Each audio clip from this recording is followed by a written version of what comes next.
Bueno, primero que todo, mil gracias por la invitación, bueno, por el trastoque del orden de las presentaciones. No estaba listo como correspondía, con el computador encendido, me excuso. Agradezco la invitación a este evento y vamos a compartir esta tarde pues, el trabajo que hemos estado haciendo con el grupo de investigación interinstitucional que tenemos con la Universidad del Atlántico y la Universidad de Cartagena, en un ejercicio que ciertamente se sitúa en el plano de lo decolonial. Tengo que hacer varias salvedades. La primera de ellas es que, digamos, en este contexto novísimo, uno diría, de los estudios culturales y de las propuestas desde aquí, es inevitable que uno sienta un poco de miedo por los inevitables centros que se instalan en la periferia, ¿no? Entonces, digamos, esa es la primera salvedad que uno tiene que hacer cuando se dedica a este tipo de rescates como el que nosotros estamos haciendo con la literatura del Caribe. Me llama mucho la atención el subtítulo del evento, Estéticas decoloniales, y subtítulo Sentir, Pensar, Hacer. Nosotros estamos haciendo desde el pensar en el grupo de investigación y justamente eso es lo que quiero mostrar esta tarde, aprovechando la generosa invitación que ha hecho la organización del evento y que ha hecho la Facultad de Artes ASAP. El título del trabajo es Relectura del canon literario colombiano desde el Caribe.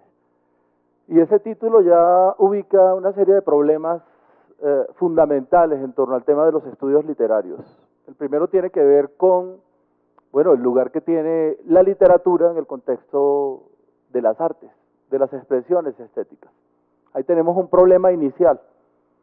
Es un problema que ciertamente se ha abordado desde la academia. Al casi cierre de la presentación tengo una reflexión que presentamos recientemente en la Universidad de Antioquia, en la convocatoria que hizo el grupo de investigación en historiografía de la Universidad Literaria de la Universidad de Antioquia con respecto al tema de la literatura y el lugar que la literatura tiene en el contexto de las demás expresiones estéticas. ¿Qué pasa con la literatura en el contexto de esas expresiones? ¿Qué pasa en la literatura desde los lugares en los que se estudia literatura? ¿Qué pasa con la literatura en relación con la academia?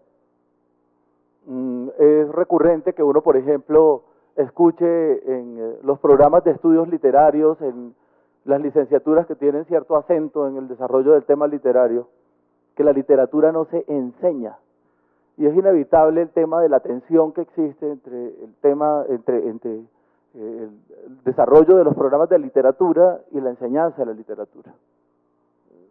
Uno se pregunta, bueno, ¿por qué la tensión si la academia es un espacio por excelencia de circulación del texto literario?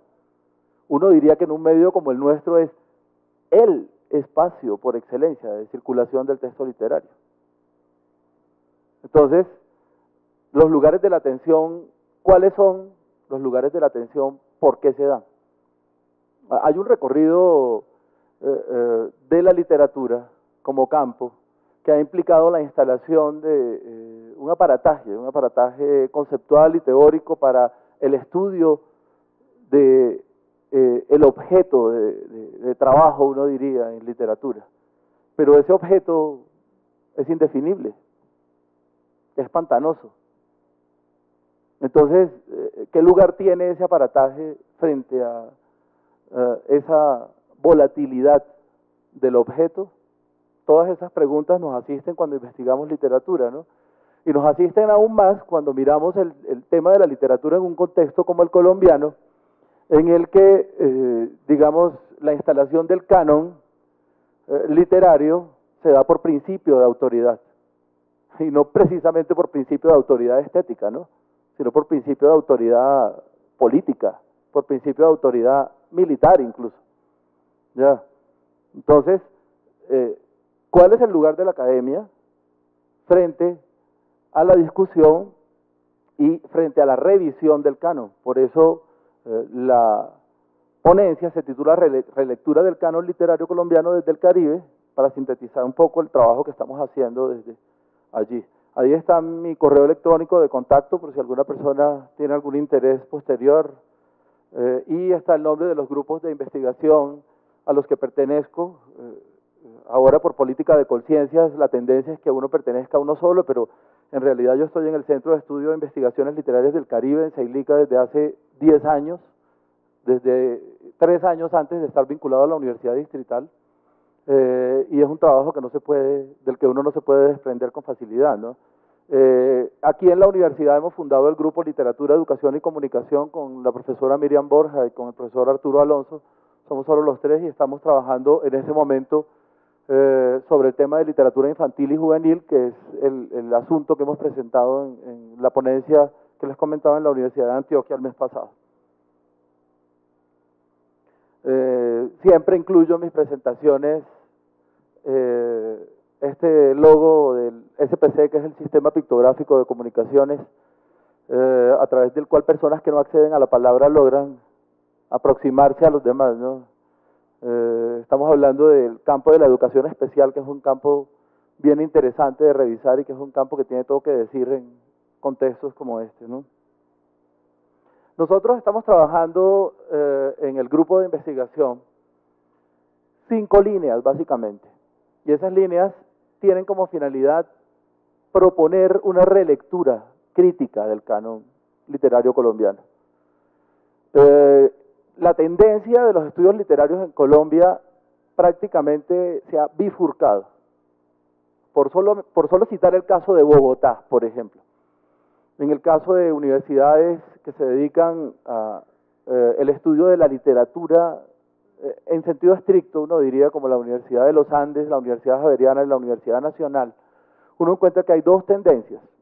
Esto sin contar con los proyectos curriculares que tienen una presencia notoria de la literatura en sus espacios, como las licenciaturas en Humanidades y Lengua Castellana, entre otras, ¿no? Hay 2 tendencias. La tendencia a la formación de creadores literarios y la tendencia a la formación de críticos literarios. En el contexto de estas 2 tendencias, digamos que las preocupaciones en torno a el objeto literario son distintas, como es obvio. En el caso de los creadores, tendencia a la que pertenecen universidades como la Javeriana, por ejemplo, entre otras cosas uno tendría que mirar cuántos creadores ha producido la universidad. En el caso de universidades como la Javeriana, en la que la tendencia es a la formación de creadores, y bueno, ahí está Mario Mendoza, que bueno, fue incluso compañero de asiento en la maestría, y estaba Juan Carlos Botero, que son como escritores publicados, uno diría, reconocidos por sus publicaciones en Colombia. Aparte de eso, pues la mayor parte de la gente que sale de la universidad sale a ejercer la docencia. Es decir, la mayor parte de los literatos y de los egresados de la maestría salen a enseñar literatura, generalmente en instituciones de educación básica y media o en instituciones universitarias. Esa es una tendencia. La tendencia de la Nacional es una tendencia marcada hacia la formación de críticos literarios. Hay una preocupación expresa en la Universidad Nacional por el tema de la crítica literaria y por el tema de la historiografía en el contexto del ejercicio de la crítica literaria. Yo oriento anualmente el Seminario de Historia de la Literatura Colombiana en la Maestría en Estudios Literarios de la Universidad Nacional, digamos la salvedad que se hace inmediatamente uno ingresa es, pues no nos interesa el tema de la enseñanza de la literatura. Sin embargo, es un tema que uno no puede obviar en la medida en que, digamos, la mayor parte incluso de las personas que estudian la maestría en estudios literarios son personas que están dedicadas a la docencia, son docentes en ejercicio. En el contexto de estas 2 tendencias, las universidades del Atlántico y de Cartagena, pues en representación de la Universidad Distrital, yo, hemos desplegado nuestra preocupación acerca del tema de la literatura del Caribe, y ese despliegue se concreta en las 5 líneas de investigación que están planteadas allí.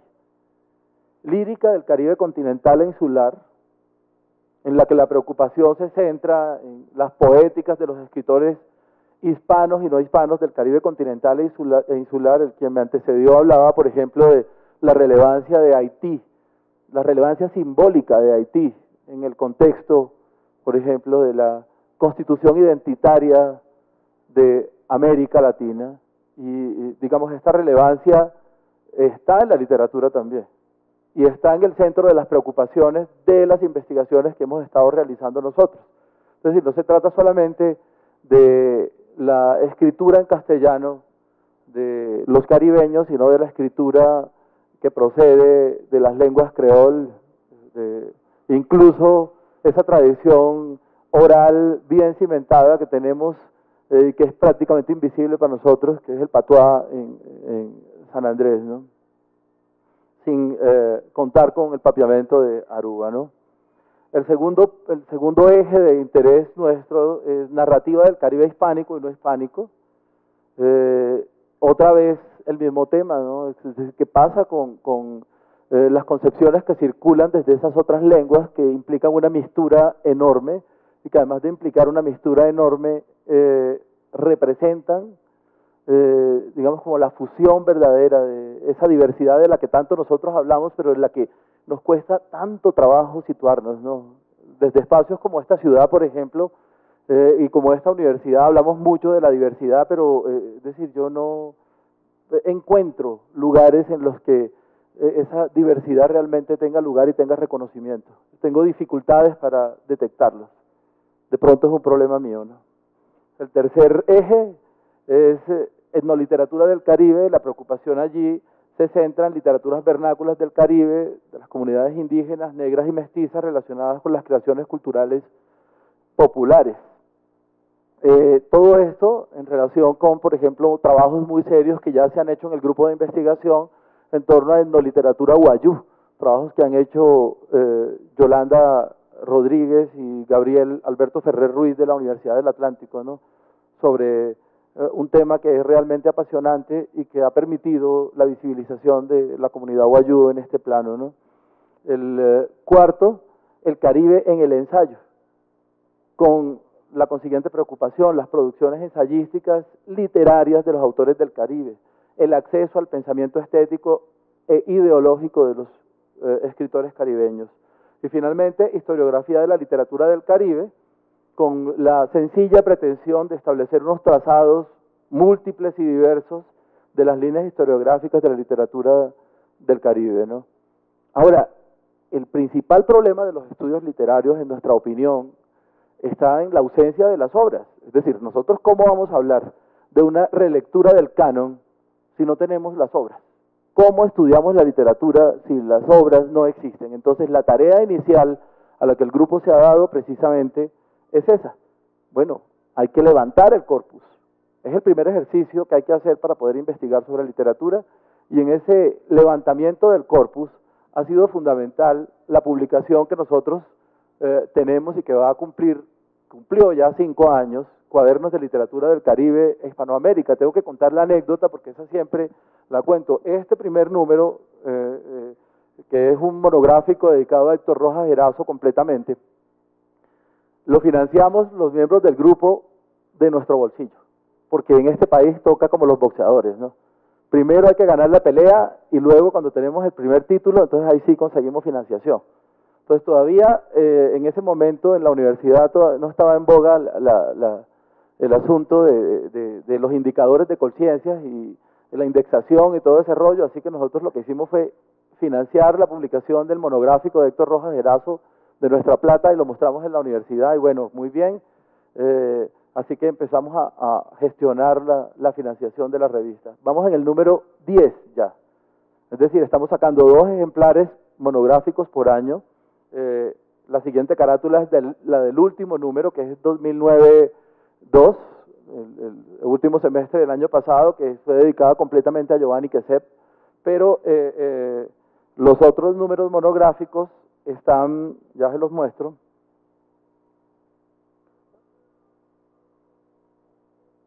Aquí están todos en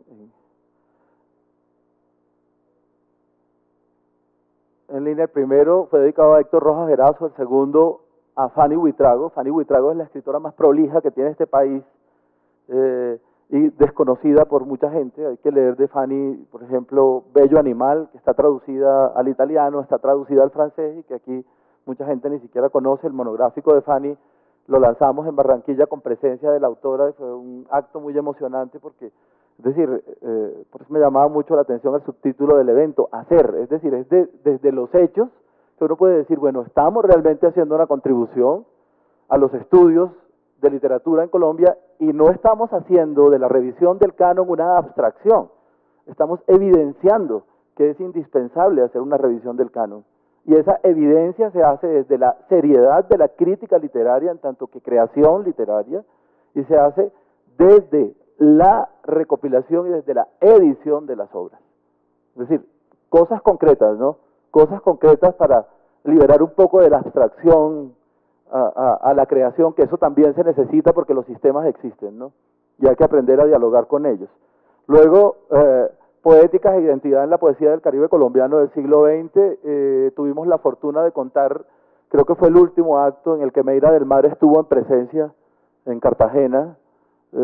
Fue también muy emocionante contar con ella porque ella estaba ciega ya y ella recitaba su poesía de memoria, entonces, y la recitaba al pie de la letra tal y como estaba publicada, y era muy emocionante para los jóvenes, sobre todo porque quienes estaban allí eran jóvenes estudiantes de las dos universidades y de la Universidad de Córdoba, de la Universidad del Magdalena también, tener a la poeta allí en presencia, ¿no? Luego, Narradores de Barranquilla, en el que se hizo un trabajo minucioso sobre la narrativa de Barranquilla, que ha sido un punto estratégico de la literatura nacional. Luego, Narradores de Bolívar. Luego, un número especial que se publicó con motivo de los 40 años de la publicación de 100 años de soledad para superar, entonces, tener a la poeta allí en presencia, ¿no? Luego, Narradores de Barranquilla, en el que se hizo un trabajo minucioso sobre la narrativa de Barranquilla, que ha sido un punto estratégico de la literatura nacional. Luego, Narradores de Bolívar. Luego, un número especial que se publicó con motivo de los 40 años de la publicación de 100 años de soledad para superar, entre otras cosas, toda la tinta repetida que había circulado en torno a la obra de García Márquez. Entonces ahí se recogió texto periodístico, se recogió anécdota, es decir, tratando de decir cosas que no se habían dicho, tratando de hacer un ejercicio inédito de la obra de García Márquez, ¿no?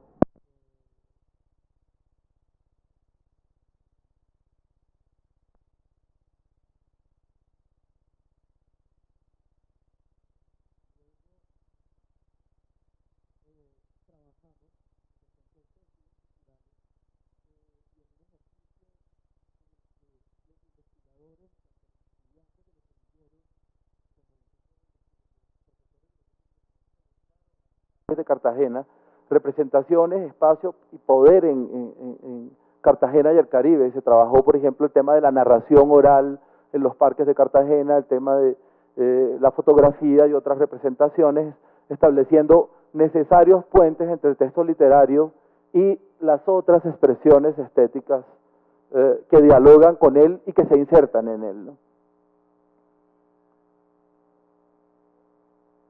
En el número 8 trabajamos Narradores del Sinú y La Sabana. El número 9, que no es Caniela, la carátula se dedicó a las representaciones de lo negro en Cartagena y el Caribe también, y se hizo un trabajo muy interesante sobre obras representativas. El Ministerio de Cultura acaba de sacar la biblioteca afrocolombiana, por ejemplo, y ahí está la poesía de Rómulo Bustos Aguirre. Yo le preguntaba a Rómulo, oye Rómulo, ¿cómo es esta película aquí? Es decir, ¿cómo es el asunto de que entonces los escritores que tienen un cierto tinte en la piel tienen una biblioteca especial editada por el Ministerio de Cultura? Ese tema de la ley de minorías es un tema absolutamente discutible. La ley de minorías toca inclusive la expresión estética. Eso hay que mirarlo, ¿no? Y el último número, el monográfico de Giovanni Quesep, como les decía, que vio la luz en el último semestre del año pasado. A esto, ¿cómo es que era?